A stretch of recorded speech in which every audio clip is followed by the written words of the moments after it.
But at the level that we're talking about, with mass affluent and above, okay, there's a desire because the friends ask, right? And my supposition has always been that the mass affluent to the ultra high net worth, there's circles, right? And people pass people around.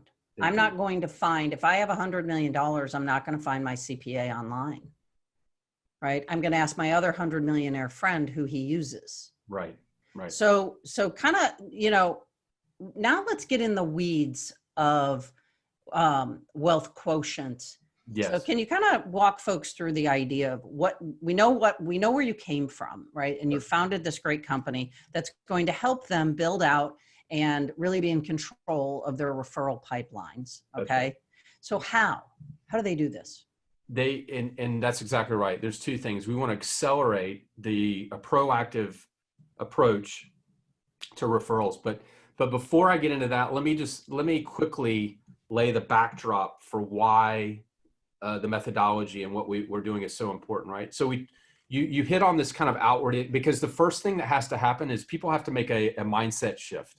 Mm-hmm. They have to change the way they think before they're going to change the way they operate. And we found that to be true. And so from a mindset perspective, one of the things that we have to help people do, and it's a bit of a deconstructive process, is you have to stop doing the outward in approach. You have to stop reading about someone in the paper and saying they're a great client and thinking, and even if you can get to them, and this is the key factor, many real estate professionals are amazing at their jobs, and they can get to anyone that they want to. They can figure it out. Mm-hmm. That's the wrong question. The question is it worth your time and effort? Is that outward in approach? And I'm going to tell you it's not. Even if you do get to them directly like that, you're going to deposition yourself, right? And define that, David. I'll just give a quick case study. Sure. There's an agent out here in the Hamptons. He's a close friend. I was coaching him, and it was during he had come back, and we were in a coaching session, and he's walking through our process of identifying his top referral sources and figuring out how to go to them and accelerate that. And he came back to me and said, David, and he had sold the house of a company that had just gone public, the CFO, it was either CFO or the daughter in the Hamptons. And he wanted to get to some of those other adjacent parallel relationships, that her sphere of influence, if you will, including the founder. And he came back to me and said, Dave, you'd be so proud. I was at a conference and the CEO was speaking. I waited in line. I made my way up to him directly. And then quickly in a conversation, I inserted the fact that I had helped sell the house of it was either the daughter or the CFO of the company, one or the other. And he said, that is so great. Thank you for doing that. I really appreciate it. Let me introduce you to my two other agents that I use. And he looked at me and said, isn't that great? And I said, no, it's not great.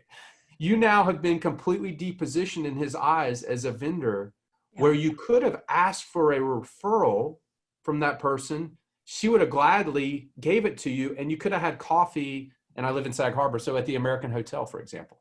Sure. That framework would have created a completely different relationship and context. And so the outward in approach and going directly to people, even if you can do it, not only is it not worth the time, it will damage your positioning by coming in that way versus coming in through a referral. Because a referral positions you differently, right? Right. And now, you know me, I'm going to unpack that because that's a terrific story. And I think the thing that really was jarring to me about that was it did feel good for him, right? It genuinely fed those endorphins of I did something right. I accomplished something. Yeah. And in fact, right, most people don't think about how am I positioned. They think about I met him, but not how did I meet him, or did I meet him in the right way? Right. So yeah, that's really great. Well, and because if you think about it, and especially, so this is true for everybody, but let's think about it at the ultra affluent, high net worth level. How do people, if someone meets you for the first time, how do they filter you? Like, how do they triangulate you, right? If you meet them at even at a cocktail party or something. So going back to what you said, I love that, because you're right. There is a sense, there's a sense of, like, you're right, endorphins get released because I met them. Yes. But they literally, and this is more epistemological, right? Sorry to speak. It's philosophically how we know things, cognitively, right? Right. Forget I'm a philosopher, right? That But was 4 syllables, by the way. so, Keep going. Might have been 5. there are two primary ways, and these are underneath our methodology, by the way. They're the philosophical underpinnings. There's 2 ways that people filter you, right? One is, do you know someone I know? Okay. Do you, and this is why referrals are so important. Did you know someone I knew from college? Do you know my accountant or my attorney? Who do you know? Like going back. So if you come in through that, I can triangulate. Well, if you know them, you can't be too bad or Right. whatnot. Or they vetted you somehow. they vetted you somehow. They haven't called me and said, don't, you know, or passions, hobbies, and interests. Oh, you love, I don't know anything about you. I meet you at a cocktail party. You like fly fishing? Well, there has to be something good about you if you like fly fishing or whatever Right. it may be, right? Or, you know, or fish, any type of sports, or those are the other passions.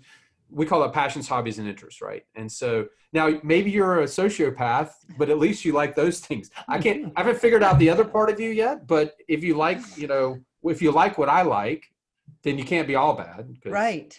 Right. And so those become the 2 lens by which they view the world and they view relationship development with you. And those 2 lenses have informed our whole methodology, right? So, but going back to what you're saying, so that's the first big you know, I call it a pathology, right? Prospecting pathology, which is the outward in approach, right? And so you have to move, the mindset is you have to, and our methodology is designed to walk people through this, right? Mm-hmm. You have to move from a outward in to an inward out mentality.